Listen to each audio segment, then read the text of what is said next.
this Saturday night, bridging the gap. The U.S. finally agrees to open the Gordie Howe Bridge, connecting Windsor with Detroit. We all like to shoot across the border every now and again. What Canada stands to gain and lose from the deal. More wild weather pummels the prairies. So noisy.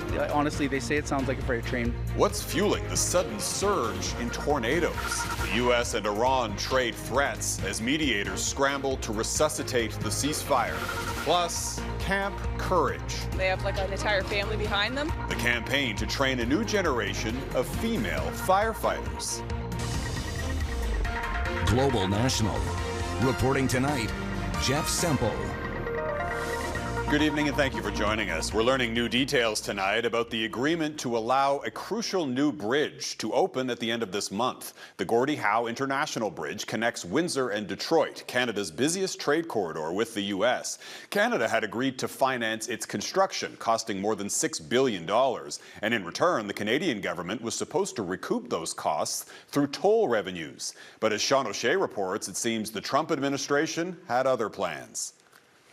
8 years after construction began, the Gordie Howe International Bridge will finally open to Canada-U.S. border travel on July 27th. Well, it should be open. It shouldn't be sitting there unused. A vital link between Windsor, Ontario and Detroit, Michigan, at a border key to Canada's economy. Trade between Canada and the United States at Detroit is roughly $3 billion with a B per month, or $100 million a day. Canada paid for the bridge, but U.S. President Donald Trump had blocked it from opening under terms agreed to on both sides of the border. The nearby Ambassador Bridge is owned by a U.S. political donor who will now be competing for business with the Gordie Howe Bridge. U.S. President Donald Trump taking credit on social media. I was able to cut a much better deal for America. The new deal is great and fair, although not so great for Canada, which will recoup less of its investment than was originally agreed. According to Canadian government sources, for the first 15 years, Canada will get 50% of the toll bridge revenue, the other 50% going to a regional economic fund. I believe Ottawa looked at this and said, getting this bridge open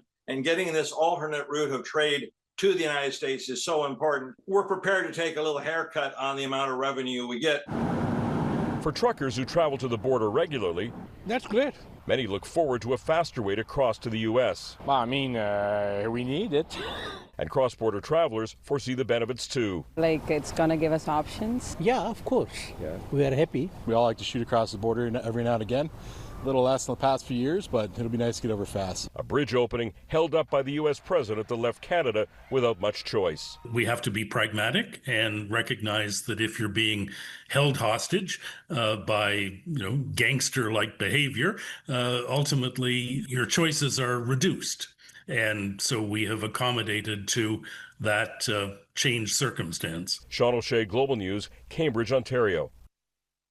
More wild weather is pummeling the prairies. 10 tornadoes were reported in Saskatchewan on Friday, tying a single-day record for that province that was set just last summer.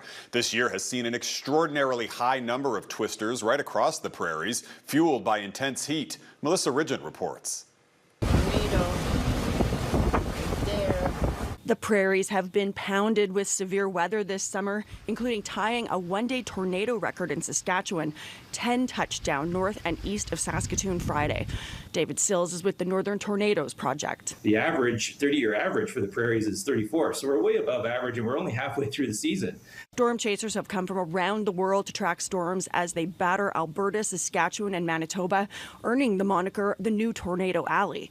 Experts aren't sure why the region is so tornadic. Part of the reason we collect all of this data in the first place is to try to get a better understanding of all of these connections between global weather patterns, regional weather patterns, and then what actually happens on the ground.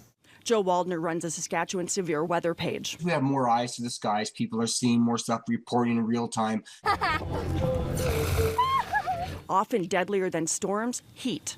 Something Manitoba and Saskatchewan will deal with for days. We're expecting to see really high humidex values over this weekend and into early next week. Temperatures in the low to mid-30s combined with a blanket of humid air can feel as hot as 45. And that combination means more tornadoes are possible. It all depends on where the weather system's set up. where the heat and the instability are that provides the fuel for these thunderstorms. This on top of severe flooding that's hit eastern Saskatchewan and western Manitoba. This weather watcher says all bets are off. What's next? Tornado in Winnipeg wouldn't be unheard of. A tornado in Saskatoon wouldn't be unheard of. Anything's possible. Always be prepared. Eyes to the skies. Be careful. We've got a tornado on the ground. It's huge. Melissa Ridgen, Global News, Winnipeg. And the danger this weekend isn't over yet. New tornado watches have just been issued for central Saskatchewan, including Saskatoon and the Waldheim area. And that's where we find Global News meteorologist Peter Quinlan, who has been out assessing the damage there today. Peter.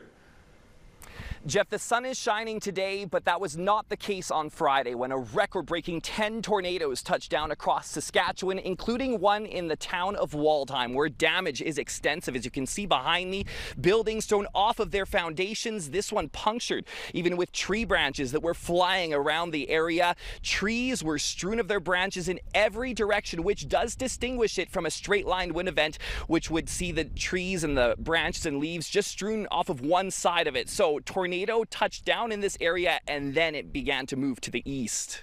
It's nothing like I've seen before. I've been across Canada. I've seen high winds, but nothing like this. The building behind me, as you see, the coverall that got torn apart. Many down trees over the golf course. Down on the other side of the highway over there, there's a barn that's completely missing. They don't know where it is. There's another barn that was picked up and moved over into the ditch, as well as 2 greenhouses that they had, which they have no idea where they are. The tornado came barreling through the north end of town straight into Dwayne Jansen's house. There was so much water it was running over, and it started flowing upwards, and our ears popped. So we ran downstairs to hide in the laundry room. So noisy. Honestly, they say it sounds like a freight train, and that's exactly what it sounded like. Once that kind of quit and it settled, we came back upstairs and came out to see this. Yeah, absolute devastation.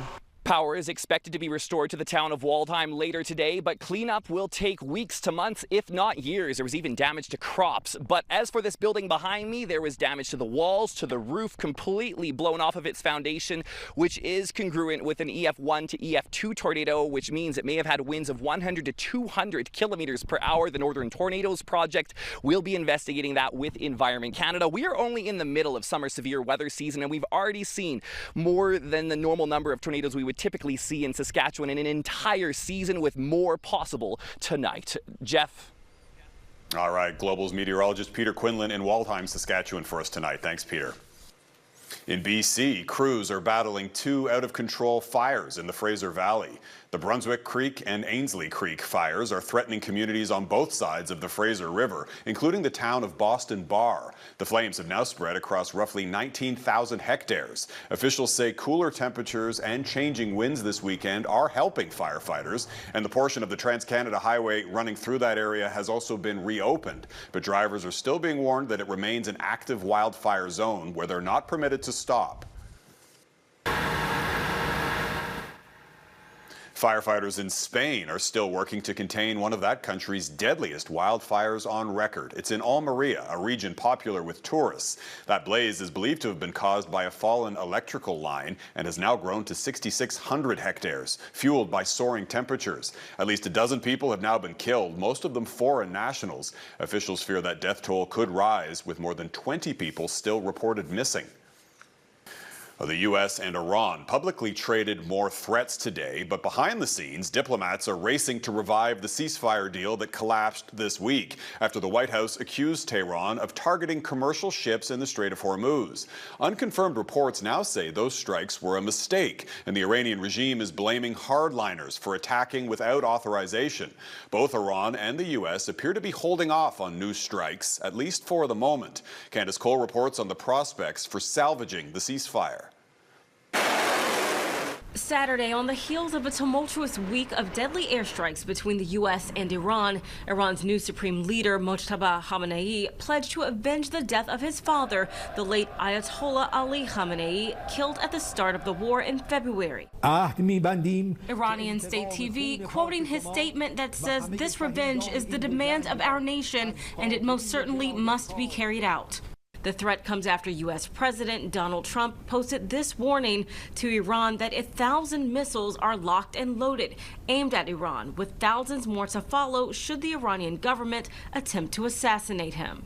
I think the president is using these threats as a way to stir up his own public, gain sympathy. Earlier in the week, Trump's security detail received intel from Israel of an Iranian plot on Trump's life during his trip to Turkey for this week's NATO summit, prompting him to return to the U.S. on the old and missile defense-ready Air Force One jet.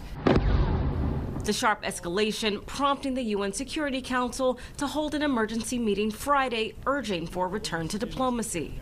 The fragility of the current situation underscores the urgent need to keep the diplomatic process on track. Despite the total breakdown of the ceasefire between the U.S. and Iran, mediators continue to meet with the two sides separately to bring an end to the war. Saturday, Iran's chief negotiator, Abbas Araghchi, met with Omani officials to discuss the safe passage of ships through the Strait of Hormuz, which sees a fifth of the world's oil transport. The meeting comes after U.S. media outlets reported that Iran apologized privately to the Trump administration for a, quote, errant sect of Iranian hardliners who attacked commercial vessels in the strait earlier in the week to undermine the agreement between Iran and the U.S. Candace Cole, Global News, Washington. The Trump administration is escalating its campaign against the news media. The New York Times says the Justice Department has just issued subpoenas to several of its journalists, which could force them to testify before a grand jury next week. On Wednesday, that newspaper reported that Trump's new luxury Air Force One plane, which was gifted by Qatar, lacks advanced security features. The president flew in that plane to a summit in Turkey this week, but he left in a different, older model jet. The Times reported the abrupt swap came at the urging of the Secret Service, following reports of an assassination plot by Iran. The newspaper called the subpoenas an extraordinary escalation in President Trump's efforts to threaten and intimidate independent news organizations. Marine Le Pen's unlikely comeback coming up. How the far-right candidate and convict is now the frontrunner to become the next French president.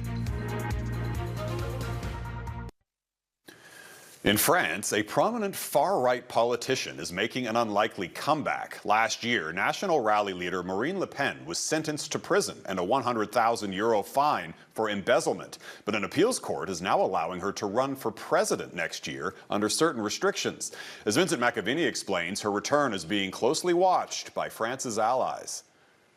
Emmanuel Macron taking his last NATO summit as French president in his stride after 9 years in office. He came to power with his centrist grassroots En Marche movement, promising to break France's political deadlock. But delivering the structural reforms he vowed would revive France's ailing economy has proved far more difficult, leaving him deeply unpopular and feeding a deep sense of malaise across the country. Enter Marine Le Pen. The woman Macron beat twice for the presidency is favourite to succeed him, but until this week it was unclear if she'd even be allowed to run. Instead of campaigning on the streets, she has spent much of the past few years in court, fighting accusations of misappropriating public funds. In 2025, she and her father, Jean-Marie Le Pen, founder of the National Rally, the party she now leads, were convicted of embezzling European Union money by funneling parliamentary funds into the domestic party to pay officials. On Tuesday, a Paris court upheld her conviction, but cleared her path to run for president, though she'll have to campaign wearing an electronic ankle tag. She wasted no time in announcing her candidacy that afternoon. The future of the French people is at stake. They're waiting for answers to our everyday problems. Le Pen is widely described by analysts as a far-right figure. Her party is Eurosceptic and anti-migration, and has long been accused of being both anti-Semitic and Islamophobic. In her constituency, voters were divided on whether she'd succeed on her fourth attempt. It's deliverance for us French people because she is pure France. She wants France, and I know she's going to get us out of this mess, that's for sure. Just imagine the image that would project to the public and the rest of the world. If we had a candidate holding rallies while wearing an electronic ankle monitor, it would be absurd. It's still unclear who Le Pen will be facing, but if she were to become France's first female president, The implications for the EU and NATO could be profound. Vincent McAviney, Global News, London. Still ahead, seafood tracing, the new rules for tracking the origin of a catch before it ends up on your plate. There's a growing global focus on knowing exactly how and where seafood is caught before it ends up on the plate. The European Union introduced new rules requiring seafood sellers to provide digital proof of origin. Heidi Petracek reports on what it means for Canadian seafood companies and customers. Before lobsters from this Nova Scotia seller head to European customers, new rules mean they have to be digitally traced right back to where they were trapped. We need to be able to trace our live lobster shipments back to the boat and back to the date that those lobsters are caught. And the European Union in particular demands very high standards. It would take hours to do it on paper. Lamont brought in a data analytics company to cut that tracing time down to minutes. So at Tanger Lobster today, we received a sale for 900 pounds of lobster to a European company. They require EU catch compliance, which means we need to tell them exactly where that lobster came from, what vessels, what location, what dates. Canadian firm Cyan Analytics designed a seafood-specific system that draws all that information from multiple sources and puts it in one place, ready to attach to a sale. The quality of it, it can be traced all the way back to where the product came from and everywhere in between, because a problem can happen in the supply chain. It's all about knowing where this lobster came from, something more and more countries and consumers want to know. It's happening everywhere, and Canada really needs to get on board. And that's the catch. Many of the nations buying Canadian seafood, including the United States, require tracing to ensure it's licensed, sustainable, and processed using responsible labor practices. But when a global supplier sells seafood to Canada, it only needs proof it was legally harvested, despite a federal promise to develop a boat-to-plate system in 2019. We're doing it for a lot of the countries that we do export to, but we're not requiring it for any of the imports that come into our country. And so we think leveling the playing field in that way would be really helpful. Lamont says his business couldn't afford not to track these crustaceans, anticipating the practice will catch on for global customers wanting a taste of Nova Scotia. Heidi Petracek, Global News, Tangier, Nova Scotia. Female firefighters. Up next, the push to train more young women to become first responders. Women make up a small percentage of Canadian firefighters and first responders, and a summer camp in Nova Scotia has been working to change that. Camp Courage was established 20 years ago to help young women and gender-diverse youth pursue a career as a first responder. As David Murdoch reports, the training program is now hoping to expand nationwide. Young women are opening doors on careers in firefighting and other emergency services. Camp Courage started in 2006 and has blazed a trail for women and gender-diverse youth for 20 years. I started talking about Camp Courage and how great it was, and I always wanted to be a firefighter since I can remember. So I decided this would be a great opportunity to see how everything works and all that stuff. Founder and organiser Andrea Speranza says more than 36% of people who attend Camp Courage go on to careers in emergency services. And she says many of them stay in the industry. They have an entire family behind them, so they have a lot more support. And I think sometimes even if you just have somebody you can ask questions to and somebody that can mentor you, I think that makes a big difference. Speranza is quick to pour cold water on the idea that women should not be doing these kind of jobs. Well, we give the girls these socks, and it says on the bottom of them, "Watch me." Speranza says many campers come back as mentors. Getting into the firefighting role, it was good to show that it is possible for people who were campers or are campers to then get to this role. The goal is now to roll the program out nationally. That will be our focus for the future, that we would like a camp in every province. Campers say even if you decide not to become a first responder, Camp Courage provides a great experience. Something that I have learned here is that you should always push yourself to your fullest. In that was maybe not something I had always experienced, but here everyone is beyond encouraging for you to try your best, even in little things. David Murdoch, Global News, Halifax. And that is Global National for this Saturday. I'm Jeff Semple. We leave you tonight with Canada's beloved snowbirds. They just performed their final show at their home base of Moose Jaw, Saskatchewan. In October, the fleet will be grounded for several years as the Air Force retires the aging aircraft. Thanks for watching. This turnout is amazing already. There's lots to see, which is so great. Yeah, so I think it's a part of a lot of us growing up, seeing the snowbirds fly by Moose Jaw.